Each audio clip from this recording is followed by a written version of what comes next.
Dr. Michael Carter's scalpel froze mid-incision, his weathered hands trembling as he stared at the massive black bear lying unconscious on his makeshift operating table. The grotesque tumor covering half the animal's face wasn't what stopped him cold. It was the distinctive scar running across the bear's snout, a curved line he'd seen in his nightmares for 3 years. This wasn't just any bear. This was Ranger, the orphaned cub he'd bottle-fed and raised after its mother had charged across Highway 191, causing the car accident that killed his wife Emma and 16-year-old son Jake. Eleanor Johnson dropped her surgical instruments with a metallic clatter that echoed through the converted garage. "Sweet Jesus, Michael, what's wrong?" Outside, thunder rolled across Yellowstone as the power flickered, casting eerie shadows across the unconscious bear's massive form. Michael's wedding ring caught the flashlight beam as his hand shook uncontrollably, memories of that horrific night flooding back. Emma's final scream, Jake calling Dad, as their car flipped. Now here he was, 3 years later, performing life-saving surgery on the offspring of his family's killer. "Get the defibrillator ready," he whispered, his voice barely audible above the storm. But the question that haunted him wasn't medical, it was moral. How do you save the one thing that destroyed everything you loved? Leave a like and share your thoughts in the comments along with the city you're watching from now. Let's continue with the story. The morning mist hung low over Yellowstone's Hayden Valley as Dr. Michael Carter adjusted his worn leather gloves, the September air crisp against his weathered face. At 58, he moved through the wilderness with the quiet confidence of a man who'd spent 3 decades treating everything from injured elk to orphaned wolf pups. But the past 3 years had carved deep lines around his eyes, turning his once vibrant spirit into something resembling the gray dawn sky above. His small veterinary clinic sat on the outskirts of the park, a humble building that had become his entire world since the accident. The framed photo on his desk, Emma's radiant smile, Jake's gap-toothed grin from his sophomore year, remained the only splash of color in his otherwise sterile existence. Michael still wore his wedding ring, the gold band catching the light as he reached for his morning coffee, a ritual that felt more like penance than comfort. "Honey, you're going to wear a hole in that floor if you keep pacing," Eleanor May Johnson called from behind the reception desk, her voice carrying the warm authority of someone who'd been mothering everything with a heartbeat for 68 years. Eleanor had outlived her husband by 10 years and watched her 5 children scatter across the country like dandelion seeds, leaving her with an ache that only purpose could fill. Her silver hair was always perfectly pinned, her scrubs decorated with tiny paw prints, and her heart big enough to hold every wounded creature that limped through their doors. The clinic's other full-time resident, Dr. Sarah Beth Williams, emerged from the lab with a stack of test results, her practical ponytail swaying as she moved. At 45, Sarah had channeled her disappointment over a childless marriage and subsequent divorce into an unwavering dedication to wildlife conservation. She spoke in facts and figures, but her colleagues knew that beneath her scientific exterior beat the heart of someone who saw every animal as the family she'd never had. Director Richard Blackwood's voice crackled through the radio, interrupting the morning quiet. "All stations, budget meeting at 1400 hours. Attendance mandatory." His tone carried the weight of a man fighting battles on multiple fronts. Federal funding cuts, increased media scrutiny, and the constant pressure to balance wildlife protection with visitor safety. What his staff didn't know was that Richard carried a secret that had shaped every decision he'd made for the past 5 years, a lie that grew heavier with each passing day. The radio fell silent, leaving only the soft hum of the clinic's equipment and the distant call of a red-tailed hawk. Michael stared out the window toward the mountains where his family was buried, their graves marked by simple stones that bore witness to dreams that would never be fulfilled. He'd become a man existing rather than living, going through the motions of caring for creatures that couldn't fill the massive hole in his chest. None of them knew that this ordinary Tuesday morning would shatter everything they thought they understood about love, forgiveness, and the mysterious bonds that connect all living things. The radio's static cut through the morning silence at 6:47 a.m., jolting Michael from his third cup of coffee. "Dr. Carter, we've got unusual bear tracks near the old ranger station, large male moving erratically." The voice belonged to Tommy Rodriguez, a young park ranger whose enthusiasm hadn't yet been worn down by bureaucracy and budget cuts. Michael grabbed his medical kit and tranquilizer gun, muscle memory, guiding his movements. After 30 years of wildlife emergencies, he could assess and treat most situations on autopilot. The 20-minute drive through Yellowstone's winding roads usually calmed his nerves, but today something felt different, a heaviness in the air that had nothing to do with the approaching storm clouds. The tracks led him deep into a grove of ancient pines, their massive trunks standing like silent sentinels. Michael followed the disturbed earth and broken branches, noting the irregular gait pattern that suggested injury or illness. When he finally spotted the bear, his breath caught in his throat. The massive black bear, easily 400 pounds, lay collapsed beneath a fallen log, his enormous frame heaving with labored breathing. But it wasn't the animal's size that made Michael's knees buckle. It was the grotesque tumor that had consumed the right side of the bear's face, a baseball-sized mass that had completely obliterated the eye and distorted the skull into something nightmarish. "Jesus Christ," Michael whispered, steadying himself against a tree trunk. In 3 decades of veterinary practice, he'd seen tumors before, but nothing this advanced, nothing this cruel. The bear should have been dead weeks ago, yet here he was, clinging to life with a determination that bordered on miraculous. As Michael crept closer, the bear lifted his massive head, and recognition hit like a physical blow. The distinctive scar running across the bear's snout, a perfectly curved line that matched the shape of a wedding ring, sent Michael stumbling backward as memories exploded through his consciousness. 3.5 years ago, on a rain-soaked October night, Michael had found a 6-month-old cub crying beside his dead mother on Highway 191.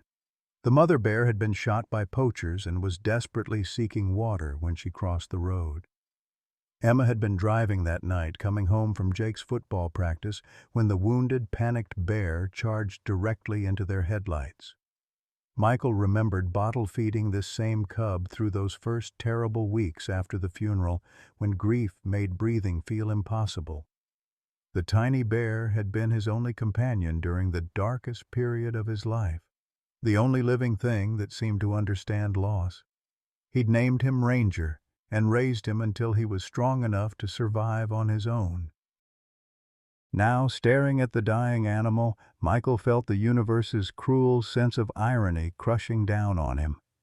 The offspring of the bear that had destroyed his family was dying in front of him, and every veterinary instinct screamed that he should save him.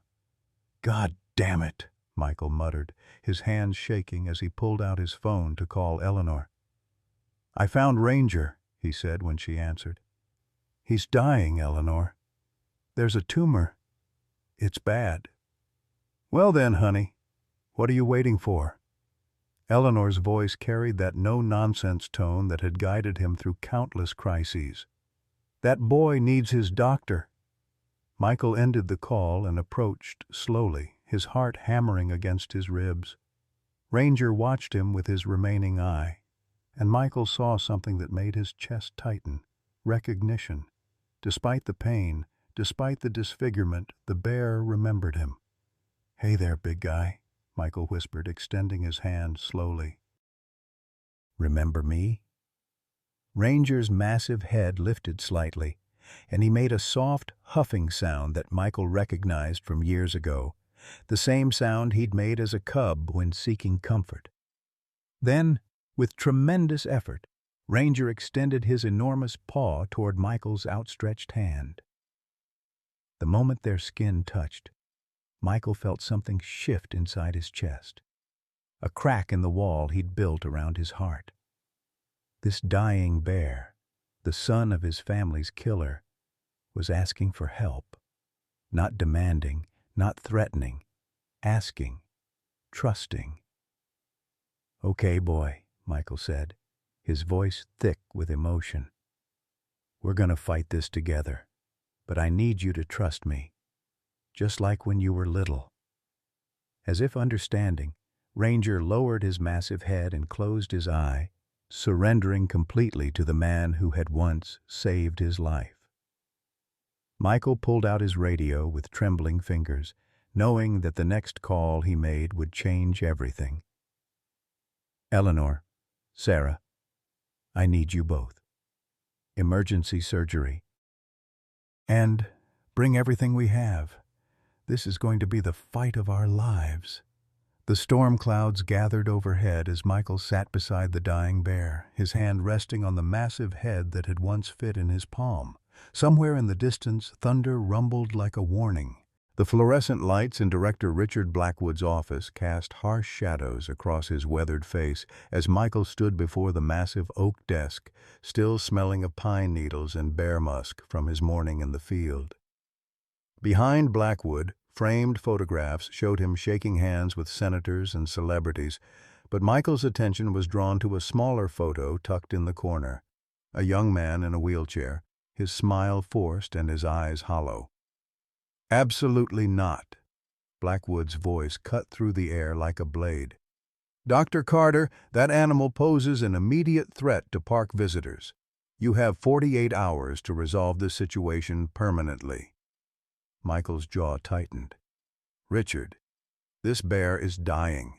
He can barely walk, let alone threaten anyone. We're talking about a simple surgical procedure that could..." "Could what?"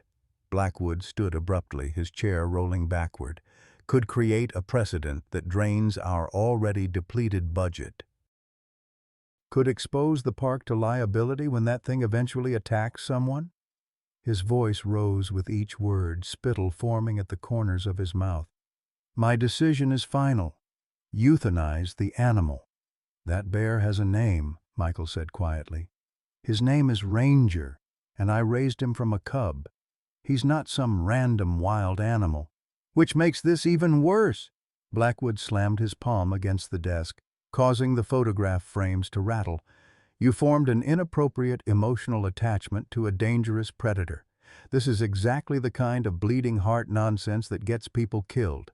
Michael studied the man across from him, seeing something deeper than bureaucratic coldness in Blackwood's eyes. There was pain there, old and festering like an untreated wound. "This is about Tommy, isn't it? Your son." Blackwood's face went ashen. "Don't you dare bring my family into this. 5 years ago, you told everyone a bear attacked Tommy while he was hiking. Used it to justify your hardline policies about wildlife management." Michael stepped closer to the desk. "But I've seen the medical reports, Richard. Those weren't claw marks." "Get out." Blackwood's voice was barely a whisper, but it carried the weight of years of suppressed guilt. "Get out of my office before I have you arrested for insubordination." "I'm going to save that bear," Michael said, his hand on the door handle. "With or without your permission." "Then you'll do it without your job." Blackwood's words followed him into the hallway. 48 hours, Carter. Then I'm sending a team to put that animal down, and if you interfere, you'll face federal charges." Michael's hands trembled as he pulled out his phone, the weight of the ultimatum settling on his shoulders like a lead blanket. He dialed Eleanor's number, grateful when her warm voice answered on the second ring. "Honey, you sound like death warmed over." "What did that bureaucratic snake say?" 48 hours, Michael said, leaning against the corridor wall. "He wants Ranger dead, Eleanor. Says he's too dangerous to treat." Eleanor's snort of disgust carried clearly through the phone. "That man's been carrying around guilt like a tumor for 5 years. Don't let his poison spread to you. I need help, real help, the kind that could cost us our careers." "Well, sugar, I've been working in this field for 40 years, and I ain't about to let some paper-pushing coward tell me which lives are worth saving. You call Dr. Williams and tell her Eleanor Johnson says it's time to choose sides." An hour later, the three of them sat around Michael's kitchen table, the afternoon light streaming through windows that overlooked the mountains where his family was buried. Sarah spread veterinary textbooks and surgical manuals across the worn wood surface, while Eleanor organized medical supplies with the efficiency of someone who'd performed countless miracles with limited resources. "The tumor is massive," Sarah said, pointing to the photographs Michael had taken. "But it appears to be localized to the facial area. If we can remove it cleanly, there's a 40% chance of full recovery. And a 60% chance we kill him on the operating table," Michael added grimly. Eleanor looked up from her inventory of surgical instruments. "Honey, that bear's already dying. You said yourself he's got maybe 2 weeks left without intervention. Sometimes 40% is the best odds you're gonna get in this life." Sarah closed the textbook and met Michael's eyes. "I've never performed surgery on an animal this large outside of a proper veterinary hospital. We'd be working in your garage with borrowed equipment, no backup power and no emergency support if something goes wrong." "So you're saying it's impossible?" Michael asked. "I'm saying it's the kind of impossible that makes heroes or gets people killed." Sarah's expression softened. "But I've been watching you work for 3 years, Michael. If anyone can pull off a miracle, it's you." Eleanor reached across the table and placed her weathered hand over Michael's. "That bear chose to trust you today. After everything that's happened, everything he's been through, he still recognized love when he saw it. Maybe that's God's way of telling you something." Michael stared at the photographs of Ranger, remembering the tiny cub who used to fall asleep in his lap during those first terrible weeks after the funeral. "If we do this, there's no going back. Blackwood will destroy us. We could face criminal charges, lose our licenses, everything." "Honey," Eleanor said with a smile that had comforted countless patients over 4 decades, "sometimes the right thing and the legal thing ain't the same thing, and sometimes you gotta choose between your career and your soul." Sarah nodded slowly. "I'm in, but we do this my way. Proper anesthesia, sterile conditions, everything by the book except for the part where we're operating on a 400-pound bear in your garage." Michael felt tears prick his eyes as he looked at these 2 women who were willing to risk everything for a dying animal they barely knew. "Why? Why would you do this?" Eleanor's voice was soft but firm. "Because that's what family does, sugar. And like it or not, we're family now." The storm clouds that had been threatening all day finally unleashed their fury as Michael's team prepared for the most dangerous veterinary procedure of their careers. Rain hammered against the metal roof of his converted garage, creating a percussion that seemed to match the frantic beating of his heart. Eleanor had transformed the space into a makeshift operating theater, hanging battery-powered LED lights from the rafters and covering every surface with sterile plastic sheeting that rustled ominously in the drafty space. "Weather Service is calling for severe thunderstorms through midnight," Sarah announced, adjusting the portable heart monitor they'd borrowed from the university veterinary program. "Power grid's already unstable. We could lose electricity at any moment." Michael tested the backup generator for the 3rd time, his hands moving through familiar motions while his mind raced with worst-case scenarios. "Eleanor, how's our blood supply?" "Got 6 units of synthetic plasma and enough clotting agents to patch up a grizzly," Eleanor replied, organizing surgical instruments with the precision of a master craftsman. "But honey, if this boy bleeds out, ain't no amount of medical miracles gonna bring him back." The sound of approaching vehicles cut through the storm, headlights sweeping across the garage windows like searchlights.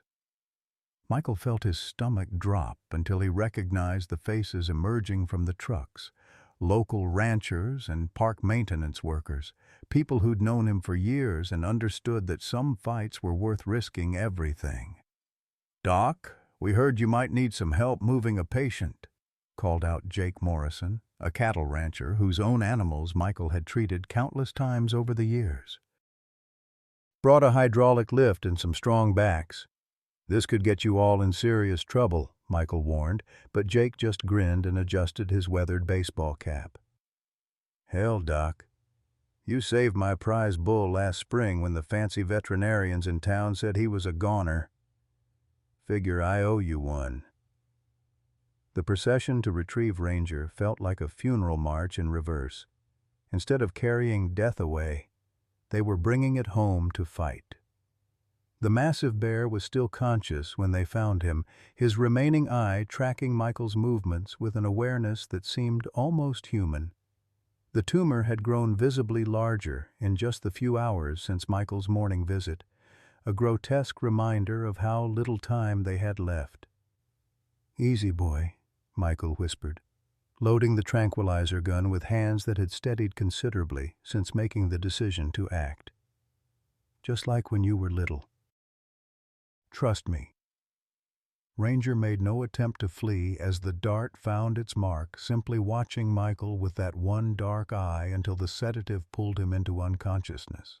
The process of moving 400 pounds of unconscious bear through the storm-lashed wilderness tested every back and every piece of equipment they'd brought, but somehow they managed to get him loaded onto the hydraulic platform and transported back to the garage. Sarah had spent the transport time running final calculations on anesthesia dosages, her scientific mind working overtime to compensate for their less-than-ideal conditions. His heart rate's elevated, but that's expected, given the pain he's been in. Blood pressure's low but stable.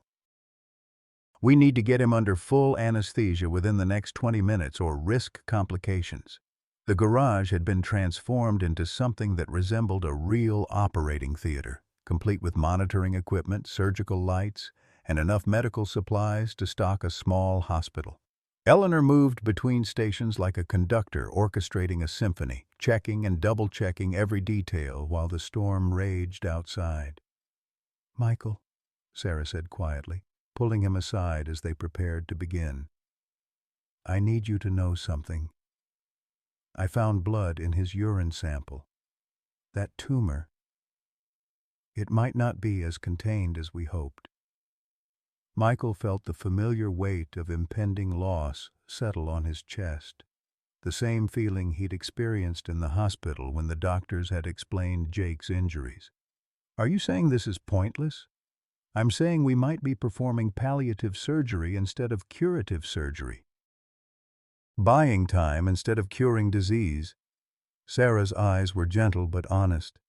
"But sometimes time is the most precious gift we can give." Eleanor appeared beside them, her scrubs already changed and her gray hair tucked beneath a surgical cap that made her look like someone's beloved grandmother preparing to perform a miracle. "Y'all gonna stand around discussing possibilities all night, or are we gonna save this bear?" Michael looked at the unconscious form of Ranger lying on the improvised operating table, his massive chest rising and falling with mechanical precision thanks to the ventilator Sarah had somehow procured. The tumor dominated the right side of his face like a malignant planet, but beneath the disfigurement, Michael could still see traces of the tiny cub who used to curl up in his lap during those first terrible weeks after the funeral. "Let's bring him home," Michael said, pulling on surgical gloves that had been warmed by a heating pad Eleanor had thoughtfully provided. The first incision released a smell that made all three experienced veterinarians step back involuntarily. The tumor had been growing for months, possibly years, and the tissue beneath was a mixture of healthy muscle and corrupted flesh that would test every skill they possessed. Michael worked with the focused intensity of a man performing religious ritual, each cut calculated to preserve as much healthy tissue as possible while removing every trace of the malignancy. "Heart rate's climbing," Sarah announced, her eyes fixed on the monitors. "Blood pressure's dropping. He's going into shock." Eleanor was ready with plasma expanders and cardiac stimulants, her hands moving with the efficiency of someone who'd spent 4 decades keeping the critically injured alive against impossible odds. "Come on, sugar, don't you dare give up on us now." The power flickered twice before dying completely, plunging the garage into darkness broken only by the battery-powered emergency lights. The backup generator kicked in with a reassuring rumble, but the interruption had cost them precious seconds during a critical phase of the surgery. "Bleeding's getting worse," Michael muttered, working by feel as much as sight in the uncertain lighting. "This tumor's got roots everywhere. It's like trying to remove a tree without knowing where all the branches go." 2 hours into the surgery, Michael discovered the source of the blood in Ranger's urine. The tumor had indeed metastasized, sending tentacles into organs that couldn't be reached without killing the patient. He paused, his scalpel suspended over tissue that could save or doom the animal beneath his hands. "How bad?" Eleanor asked, reading his expression with the intuition of someone who'd been present for countless moments of medical truth. "Bad," Michael admitted. "Even if we get all of this, he's got maybe 6 months, maybe less." Sarah looked up from her monitoring station. "So we're not saving his life. We're giving him a chance to live it." "Is that enough?" Michael asked, his voice barely audible over the storm outside. Eleanor moved closer to the table, her weathered hand resting gently on Ranger's massive paw. "Honey, my Harold lived 6 months after his cancer diagnosis. Best 6 months of our whole marriage, because we knew every day was a gift. Sometimes knowing time is limited makes it more precious, not less." Michael returned to his work with renewed determination, removing tissue with surgical precision, while Sarah monitored vital signs and Eleanor managed the complex dance of medications and life support. The tumor fought back like a living thing, bleeding and clinging to healthy tissue with malicious persistence. At 3:17 a.m., during the worst of the thunderstorm, Ranger's heart stopped. The flatline alarm cut through the noise of rain and generator like a scream, freezing all 3 veterinarians in place for a crucial second. Then training took over, and Eleanor was already reaching for the defibrillator paddles while Sarah pushed medications through the IV line. "Clear!" Eleanor shouted, placing the paddles against Ranger's massive chest. The bear's body convulsed as electricity coursed through him, but the monitor remained flat. "Again!"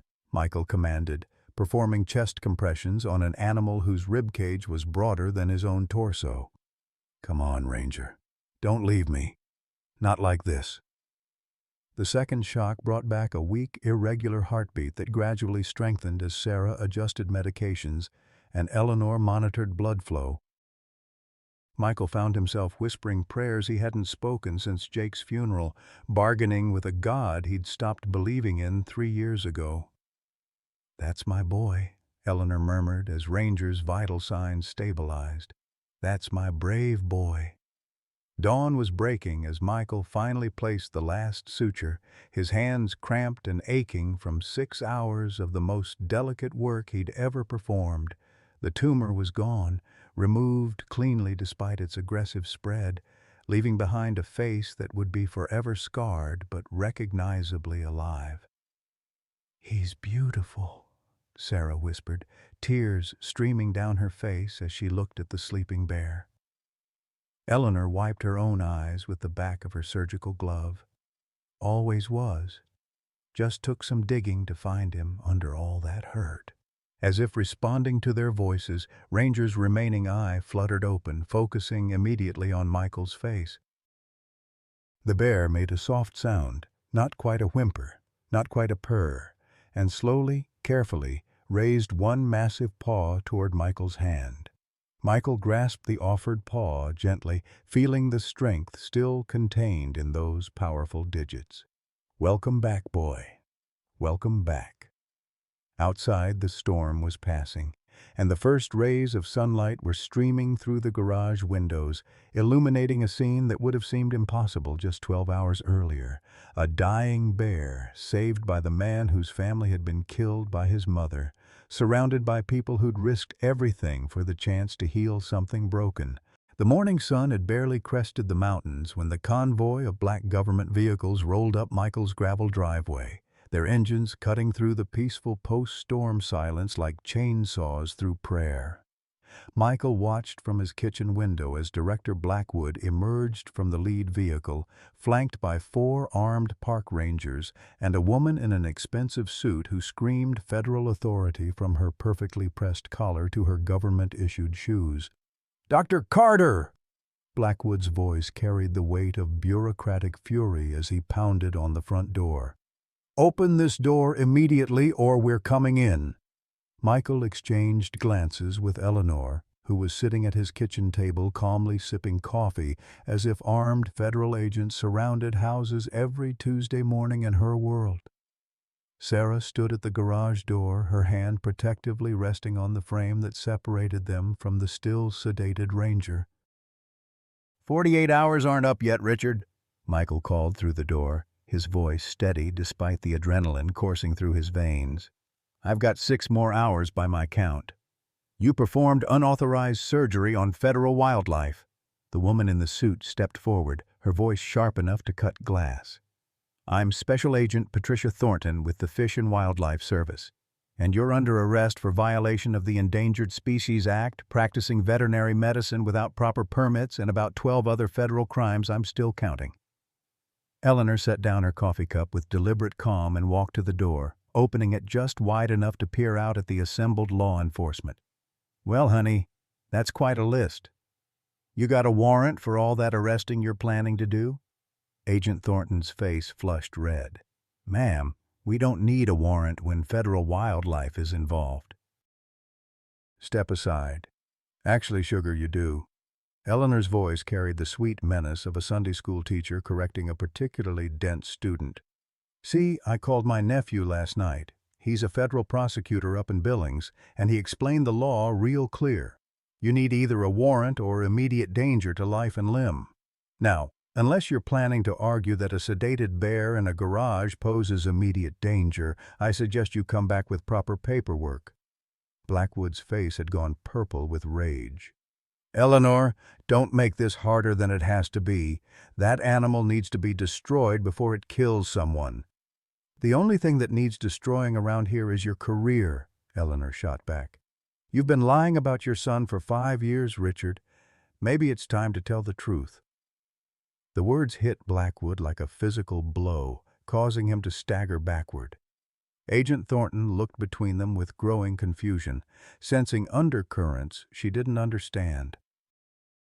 The armed rangers shuffled uncomfortably, clearly uncomfortable with what felt more like a family dispute than a federal law enforcement operation. "I don't know what lies you think you've uncovered," Blackwood said, but his voice lacked conviction. "My son was attacked by a bear. End of story." Michael stepped out onto his porch, positioning himself between the officers and his home. "Tommy Blackwood was in a car accident, Richard. A drug-related car accident that left him paralyzed. You blamed a bear because you couldn't face the truth about your son's addiction." The silence that followed was broken only by the distant call of a hawk and the soft rumble of the generator still running in the garage. Agent Thornton studied Blackwood's face with the practiced eye of someone who'd interviewed countless suspects, noting the telltale signs of a man whose carefully constructed lie was crumbling. "Is this true?" she asked quietly. Blackwood's shoulders sagged as if the weight of 5 years of deception had finally become too much to bear. He was high. Cocaine. Wrapped his car around a tree doing 90 miles an hour on Bear Creek Road. His voice was barely a whisper. "I found the drugs in his system in the hospital report. Changed the narrative to protect his future, his reputation. Said a bear charged his car." "And you've been taking that guilt out on every wild animal in this park ever since," Sarah said, emerging from the garage with fire in her eyes. "How many animals have died because you couldn't face the truth about your own failures as a father?" Agent Thornton holstered her weapon and turned to face her team. "Stand down. We need to reassess this situation." She looked back at Michael with something that might have been respect. "Dr. Carter, I'm going to need to see that bear." "Official inspection," Michael led the small group to the garage, his heart hammering as he opened the door to reveal Ranger lying peacefully on the improvised recovery bed Eleanor had constructed from memory foam and heated blankets. The bear's breathing was steady, his remaining eye closed in natural sleep rather than sedated unconsciousness. The surgical site was clean and properly bandaged, showing no signs of infection or complications. "My God," Agent Thornton breathed, moving closer to examine the surgical work. This is remarkable. The precision, the care." She looked up at Michael with new understanding. "You saved this animal's life." "We all did," Michael corrected, gesturing to Eleanor and Sarah. "It took all of us." As if sensing the presence of strangers, Ranger's eye opened slowly, focusing first on Michael before scanning the room with surprising alertness for an animal less than 12 hours post-surgery. When his gaze settled on Agent Thornton, he made a soft huffing sound that Michael recognized as friendly curiosity rather than aggression. "He's not sedated anymore?" Agent Thornton asked, instinctively stepping back. "Light pain medication only," Sarah explained. "He's been awake for about an hour, remarkably calm, considering." Eleanor moved to Ranger's side and gently stroked his massive head. "Of course he's calm. He knows he's safe. Don't you, sugar?" Ranger responded by carefully turning his head to nuzzle Eleanor's hand, a gesture so gentle and trusting that even the hardened federal agent felt her throat tighten with unexpected emotion. The moment was interrupted by the arrival of news vans, their satellite dishes and camera crews descending on Michael's property like a media invasion. Someone had leaked the story overnight, and the tale of the veterinarian who'd risked everything to save a dying bear was spreading across social media faster than wildfire. "Dr. Carter!" a reporter called out, her microphone extended like a weapon. "Is it true you performed illegal surgery on a wild bear? What do you say to critics who claim you put human lives at risk?" Michael looked at the growing crowd of reporters, then back at Ranger, who was watching the commotion with what seemed like amused interest. "I'd say that criticism usually comes from people who've never had to choose between following rules and following their conscience." The reporter pressed forward. "But what about public safety? What about the children who visit this park?" Eleanor stepped up to the microphone with the confidence of someone who'd raised 5 children and buried 1 husband. "Honey, you want to talk about children? That bear there has more gentleness in one paw than most humans have in their whole bodies. He's been awake and alert for an hour, surrounded by strangers, and hasn't shown 1 ounce of aggression. Maybe the question isn't whether he's dangerous to us, but whether we're dangerous to him." Agent Thornton found herself in the unexpected position of having to make a decision that would likely define her career. She could follow federal protocol and order the bear's immediate destruction, or she could recognize that sometimes the law and justice weren't the same thing. "Dr. Carter," she said finally, her voice carrying across the crowd of reporters and officials, "I'm authorizing a 30-day medical observation period. This animal will remain under veterinary supervision pending a full evaluation of his recovery and behavioral assessment." The crowd erupted in cheers and camera flashes, but Michael barely heard them. He was watching Ranger, who had somehow managed to position his massive head so he could see both Michael and the commotion outside. The bear's remaining eye held an intelligence that seemed almost human, and Michael could have sworn he saw gratitude there. Blackwood stood apart from the celebration, his career and reputation in ruins, but his face showing something that might have been relief. The truth was finally out, and sometimes the truth, however painful, was the only thing that could set a person free.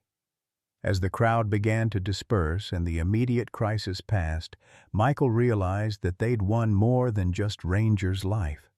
They'd proven that sometimes love was stronger than law, that sometimes healing required breaking rules, and that sometimes the most profound acts of courage happened not in grand gestures, but in the quiet decision to choose compassion over convenience. The first sign that something was wrong came 3 weeks later, on a crisp October morning when the aspen leaves had turned golden and the tourists had mostly departed for warmer climates. Michael was reviewing Ranger's blood work in his clinic when Sarah's face went pale, her hands trembling as she set down the laboratory report. "Michael," she said quietly, her voice carrying the weight of terrible knowledge, "we need to talk." Eleanor looked up from her desk where she'd been scheduling appointments, her grandmother's intuition immediately sensing the shift in atmosphere. "What is it, honey? Is it our boy?" Sarah's composure cracked, tears spilling down her cheeks as she struggled to find words for the unspeakable. "The pathology results came back from the tumor tissue. It's not what we thought." Michael felt the familiar cold dread settling into his stomach, the same feeling he'd experienced when the doctors had pulled him aside to discuss Jake's prognosis. "Tell me. It's aggressive adenocarcinoma, malignant, and it's already metastasized." Sarah's voice broke on the medical terms that suddenly felt like a death sentence. "The blood work shows elevated liver enzymes, kidney markers that suggest it's spread throughout his system. We didn't save him, Michael. We just bought him time." The silence that followed was deafening.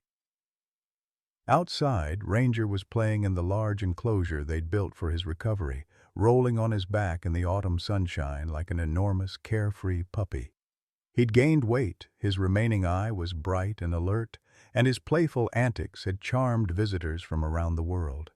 The surgical site had healed perfectly, leaving only a clean scar where the grotesque tumor had once dominated his face. Eleanor moved to the window, watching Ranger chase a rubber ball with the enthusiasm of an animal who had no idea he was dying. "How long?" 3 to 6 months, Sarah whispered. "Maybe less." "The cancer is moving fast now that his immune system is compromised from the surgery." Michael sank into his chair, the weight of failure crushing down on him like a physical force. All the risks they'd taken, all the careers they'd jeopardized, all the hope they'd allowed themselves to feel, it had all been for nothing. Ranger was still dying, just more slowly and more cruelly than before. "We have to tell him," Michael said finally, though the words felt like broken glass in his throat. "Tell who?" Eleanor asked, though her tone suggested she already knew. "Agent Thornton. The media. Everyone who's been following his story." Michael's voice was hollow. "They have a right to know that their miracle bear is dying." Eleanor turned from the window, her eyes blazing with a fury that Michael had never seen before. "You listen to me, Michael Carter, and you listen good. That bear out there is not dying. He's living. There's a difference, and if you can't see it, then you're blinder than I thought."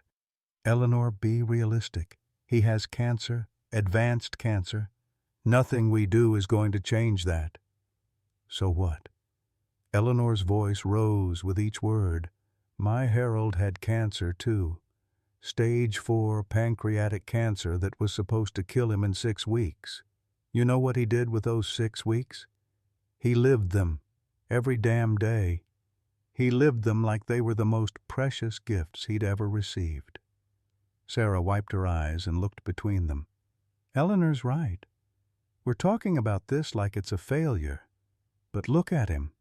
She gestured toward the window where Ranger was now lying contentedly in the sun, his massive chest rising and falling with peaceful regularity. 3 weeks ago he was dying in agony. Now he's playing, eating, enjoying life. How is that not a victory? Michael wanted to argue, wanted to rage against the unfairness of it all, but something in Ranger's peaceful expressions stopped him. The bear had no knowledge of his grim prognosis, no understanding of the medical death sentence hanging over his head. All he knew was that today was warm and sunny, that his belly was full, and that the humans who cared for him were nearby. "What do we tell people?" Michael asked finally. "The truth," Eleanor said firmly. "We tell them that love doesn't guarantee forever, but it makes however long you have worth living." The decision to go public with Ranger's diagnosis was one of the hardest Michael had ever made. The media circus that followed was intense and sometimes cruel, with critics arguing that the money spent on Ranger's care could have been used to help multiple animals. But for every harsh voice, there were 10 others offering support, sharing their own stories of loving animals and humans whose time had been cut short by disease. The veterinary clinic became an unofficial pilgrimage site, with visitors from around the world coming to meet the bear who had become a symbol of hope and healing. Children pressed their faces against the enclosure fence, their eyes wide with wonder at the massive animal who seemed so gentle and wise. Elderly visitors often stood in quiet contemplation, perhaps seeing in Ranger's peaceful acceptance a model for facing their own mortality. Dr. James Murphy, a pediatric oncologist from Denver Children's Hospital, became a regular visitor after his 8-year-old daughter insisted on meeting the brave bear she'd seen on the news. "What you've done here goes beyond veterinary medicine," he told Michael after watching his daughter giggle as Ranger gently took treats from her small hands. "You've created something that helps people understand that a life's value isn't measured in years." But the hardest conversation came when Tommy Blackwood arrived unannounced one afternoon, his wheelchair navigating the uneven ground with practiced skill. Richard Blackwood followed behind, his face haggard with the weight of his public confession and subsequent resignation. "I wanted to see him," Tommy said simply, his eyes fixed on Ranger, the bear that supposedly ruined my life. Michael tensed, unsure how to respond, but Ranger made the decision for him. The massive bear approached the fence slowly, his remaining eye focused on the young man with an intensity that seemed almost human. When he reached the barrier, he lay down and extended one enormous paw through the chain link, just close enough for Tommy to touch if he chose. Tommy stared at the offered paw for a long moment, then slowly reached out to rest his hand against the massive pad. "He's beautiful," he whispered, tears streaming down his face. "Dad, why did you blame him? Why did you make this innocent animal the villain in my story?" Richard Blackwood's answer was barely audible. "Because it was easier than admitting I'd failed you, easier than facing the truth about the drugs, the choices you made, the help I should have gotten you but didn't." Father and son sat together in front of Ranger's enclosure for over an hour, finally having the honest conversation they should have had 5 years earlier. Ranger remained motionless throughout, as if understanding the importance of the moment, his presence somehow facilitating a healing that transcended species. As autumn deepened into winter, Ranger's condition remained stable but not improving. The cancer was there, lurking in his system like a patient predator, but it hadn't yet begun the final assault that would end his life. Michael found himself treasuring each day, each playful moment, each gentle interaction between Ranger and his human friends. "Maybe that's the real miracle," Eleanor observed one evening as they watched Ranger contentedly munching on his dinner. "Not that we cured him, but that we gave him the chance to show the world what grace looks like in the face of the inevitable." The truth began unraveling on a snow-dusted December morning when Michael discovered something that would change everything he thought he knew about Ranger's past. While cleaning the bear's enclosure, he noticed Ranger favoring his left front paw, limping slightly as he moved toward his morning meal. A routine X-ray to check for arthritis revealed something that made Michael's blood run cold. Embedded deep in the muscle tissue of Ranger's shoulder was a metallic fragment. A bullet fragment that had been there for years, slowly working its way toward the surface. But it wasn't just any bullet. The distinctive markings and caliber matched evidence from a case that had haunted the Park Service for over 4 years. The illegal shooting of a mother bear and her cubs by poachers. "Sarah, look at this," Michael called, his voice tight with realization. The ballistics report from Ranger's mother's death, the bullet fragments we found in her body match what's in Ranger's shoulder. Sarah studied the X-ray images with growing horror.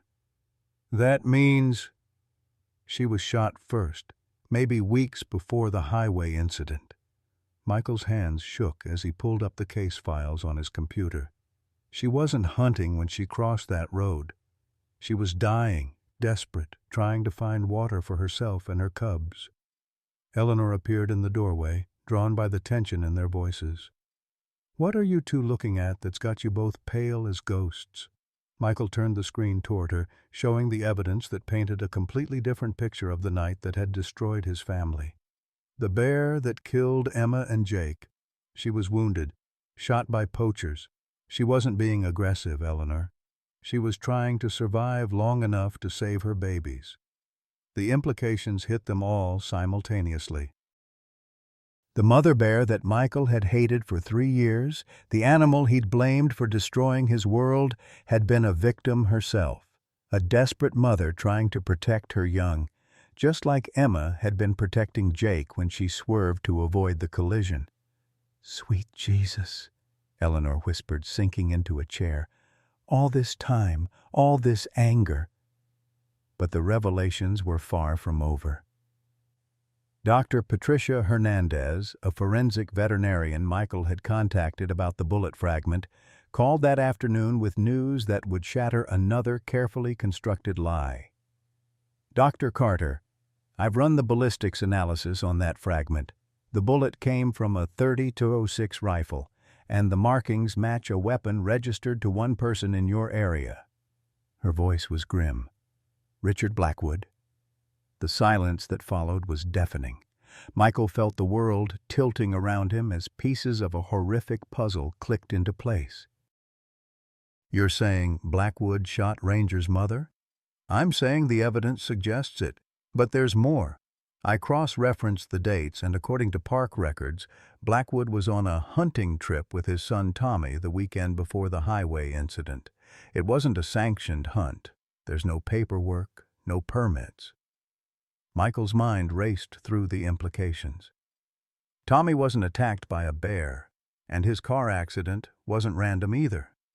"What are you thinking?" Sarah asked, though her expression suggested she was following the same dark path of logic. "I think father and son went poaching. I think something went wrong and Tommy got hurt, maybe shot accidentally, maybe in a panic when they realized what they'd done. Blackwood covered up the poaching by claiming Tommy was attacked by the very bear they'd wounded." Eleanor stood up abruptly, her face flushed with righteous anger. "That son of a bitch let us all believe that Mother Bear was some kind of monster when she was just trying to save her babies after he shot her." The confrontation with Richard Blackwood took place that evening in the parking lot of his modest apartment complex, a far cry from the director's mansion he'd once called home. Michael found him sitting in his car, staring at nothing, looking like a man who'd aged a decade in the few months since his resignation. "We know, Richard," Michael said simply, approaching the driver's side window. "About the poaching, about the real reason Tommy was hurt, about the bullet fragment in Ranger." Blackwood's face crumpled like a paper bag, years of suppressed guilt finally breaking through his carefully maintained facade. "How?" "Ballistics. Your rifle, your bullet in that bear's shoulder." Michael's voice was steady, but his hands were clenched into fists. "You shot a mother bear, and when she didn't die immediately, you panicked. Tommy got hurt in the chaos, maybe trying to finish the job, maybe trying to stop you. And then you covered it all up by claiming he was attacked by the same animal you'd tried to murder." "It wasn't supposed to happen like that," Blackwood whispered, tears streaming down his face. "Tommy wanted to impress me. Said he was tired of being a disappointment, wanted to prove he was man enough to hunt with his old man. I thought one illegal hunt wouldn't matter." "But the bear didn't die clean," Sarah said, having followed Michael to witness the confrontation. "So you left her wounded, desperate, dying slowly, while trying to care for her cubs. She was supposed to be dead." Blackwood's voice rose to a wail. The shot should have killed her instantly, but she kept moving, kept fighting. Tommy tried to get closer for another shot, but she charged. He fell, hit his head on a rock.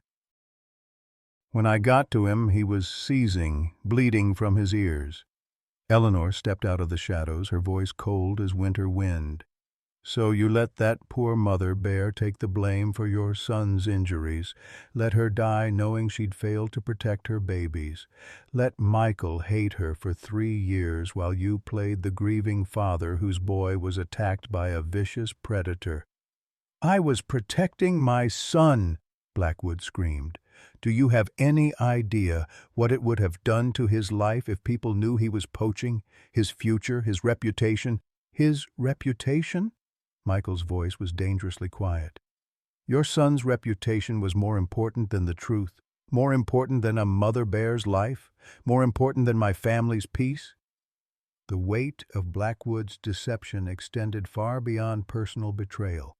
His false narrative had shaped park policy for years, leading to the unnecessary killing of dozens of bears deemed aggressive based on the fabricated attack on Tommy. Families of other bear attack victims had been denied closure because they'd been told their situations were similar to the Blackwood case, except the Blackwood case had never existed. "I need to tell Tommy," Blackwood said finally, his voice broken. "He never knew I blamed the bear. He's been living with guilt about the poaching, thinking he ruined his own life with his carelessness. He deserves to know the truth." The conversation with Tommy Blackwood took place 3 days later in Michael's clinic, with Ranger serving as an unlikely mediator.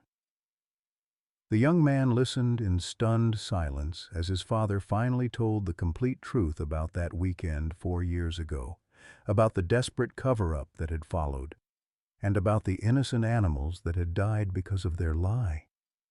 "All this time," Tommy said, his voice barely audible, "I thought I was the one who messed up. I thought my paralysis was punishment for being stupid and reckless." He looked through the window at Ranger, who was peacefully sleeping in the winter sunshine. "But that bear's mother died because of us. Your wife and son died because of us." Michael found himself in the surreal position of comforting the son of the man whose lies had shaped his grief for years. "Tommy, you were a kid trying to please your father. The real tragedy is that none of it had to happen." "Can you forgive us?" Tommy asked, tears freezing on his cheeks in the cold air. "Can you forgive what we did to that mother bear, to her babies, to your family?" Michael looked at Ranger, sleeping peacefully despite carrying the physical and emotional scars of his father's crimes. The bear had every reason to hate humans, to be violent and unpredictable, yet he chose gentleness and trust. If an animal could forgive such profound betrayal, perhaps humans could too. "I'm trying," Michael said honestly. "I'm learning that forgiveness isn't something you do once.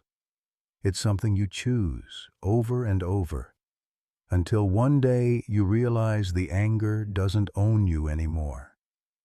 As winter deepened around them, the truth about Ranger's past began to spread through the community like ripples in a pond.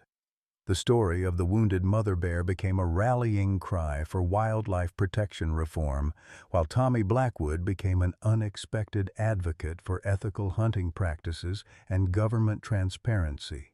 But perhaps the most profound change was in Michael himself, who finally understood that his wife and son had died not because of a vicious predator, but because of human greed and the tragic consequences of trying to cover up mistakes with lies. Spring arrived early that year, as if nature itself was eager to witness the remarkable transformation taking place at Michael's clinic. The snow melted into rushing streams that carried away the last remnants of a brutal winter, revealing new growth that seemed to mirror the healing happening in human hearts. Ranger had defied every medical prediction, not only surviving his 6-month prognosis, but thriving in ways that left the veterinary team speechless. The cancer, while still present in his system, had seemingly gone into remission. His blood work showed stable markers, his appetite was voracious, and his energy levels rivaled those of a bear half his age. More remarkably, his behavior had evolved in ways that challenged everything scientists thought they knew about wildlife psychology. "Look at this," Sarah said one morning, pointing to the security footage from the previous night. The cameras had captured Ranger carefully moving his food bowl closer to the fence line, then sitting patiently as a family of raccoons ventured out to share his meal. "He's actively feeding other animals. I've never seen anything like it." Eleanor watched the footage with tears in her eyes. "He's learned what we learned, honey, that love multiplies when you share it." The transformation wasn't limited to Ranger. The clinic had become something unprecedented, a wildlife rehabilitation center that seemed to attract animals with an almost supernatural magnetism. Injured birds found their way to the property with uncanny frequency. Orphaned fox kits appeared at the gate as if summoned. Even the local deer population had begun treating the area as a sanctuary, grazing peacefully in view of Ranger's enclosure without the skittishness typically displayed around human habitation. Michael's own transformation was equally profound. The man who had once worked in isolation, eaten meals in silence, and spoken only when necessary, had become the heart of a community that extended far beyond the clinic's boundaries. His morning routine now included checking on 17 different animals, from the family of otters that had taken up residence in the creek to the elderly golden eagle who had claimed a nest in the largest pine tree. "Dr. Carter," called Janet Morrison, the local elementary school teacher, as she approached with a group of third graders. "The children have been asking all week if they could visit Ranger. They've written him letters." Michael smiled, an expression that had become increasingly common over the past months. "Ranger loves visitors, especially ones who bring letters." The children gathered around the enclosure with the reverence typically reserved for religious ceremonies, their small faces pressed against the fence as Ranger approached with his characteristic gentle curiosity. 8-year-old Lucy Chen, who had been following Ranger's story since the surgery, pulled a carefully folded piece of construction paper from her backpack. "Dear Ranger," she read aloud, her voice clear and serious. "My grandma has cancer too, just like you. She's been really sad because she thinks she's going to die soon. But my mom showed me your videos, and now Grandma knows that having cancer doesn't mean you can't be happy. Thank you for teaching her how to be brave." Ranger listened to every word with an attention that seemed almost human, his massive head tilted slightly as if processing the child's message. When Lucy finished reading, he moved closer to the fence and gently pressed his nose against the chain link where her small hand was pressed from the other side. "He understands," whispered Tommy Martinez, Lucy's classmate. "He really understands what she said." The moment was captured by Maria Santos, a documentary filmmaker who had been following Ranger's story for National Geographic. Her footage would later become part of a film that would touch millions of lives, but in that moment she simply stood in awe of the profound connection between species that defied scientific explanation. Dr. Jennifer Walsh, a psychiatrist specializing in grief counseling, had become a regular visitor to the clinic after witnessing the therapeutic effect Ranger had on her patients. "What's happening here goes beyond anything I learned in medical school," she told Michael, as they watched an elderly widower named Frank Henderson sit quietly beside Ranger's enclosure, both of them finding comfort in shared silence. "Frank lost his wife of 57 years last month," Dr. Walsh explained. "He hasn't spoken more than 10 words to anyone since the funeral, but he comes here every day and talks to Ranger for hours. Yesterday he told me it was the first time since Margaret died that he didn't feel completely alone." The economic impact of Ranger's presence had transformed the entire region. The small town of Gardner, Montana, had become an unexpected tourist destination, with visitors from around the world making pilgrimages to meet the bear who had survived impossible odds. Local businesses thrived as people came not just to see Ranger, but to experience the sense of hope and healing that seemed to radiate from the clinic. Sarah had documented over 300 cases of what she termed the Ranger effect. Instances where visitors reported significant improvements in their own struggles with illness, depression, or loss after spending time with the bear. The scientific community was baffled, unable to explain the phenomenon through conventional research methods. Maybe some things can't be measured in clinical trials, Eleanor observed during one of their evening discussions. Maybe some healing happens in the spaces between what we know and what we feel. The most remarkable transformation, however, was taking place in Michael's relationship with the Blackwood family. Richard had enrolled in a comprehensive addiction counseling program, finally addressing the issues that had led to the tragic hunting expedition. Tommy had become a passionate advocate for wildlife protection, using his story to educate others about the devastating consequences of poaching. More surprisingly, Tommy and Michael had developed an unlikely friendship based on their shared experience of loss and redemption. They met weekly at the clinic, sometimes talking for hours, sometimes sitting in comfortable silence while watching Ranger play with the growing menagerie of animals that had made the property their home. "I never thought I'd say this," Tommy admitted during one of their conversations, "but I think what happened to us, all of it, even the lying and the cover-up, maybe it was supposed to happen. Maybe we all needed to go through hell to find our way to this." Michael nodded, understanding the sentiment even as he struggled with its implications. "I spent 3 years hating your mother bear for taking my family. Now I realize she was just a mother trying to protect her baby, just like Emma was trying to protect Jake.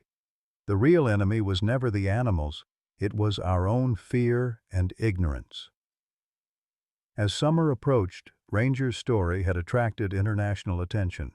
Scientists, theologians, and philosophers had all attempted to explain the phenomenon of the healing bear, but none of their theories seemed adequate to capture the full scope of what was happening. Ranger had become more than a symbol of survival. He had become a living demonstration of the possibility of forgiveness, healing, and love transcending the boundaries that typically separate species.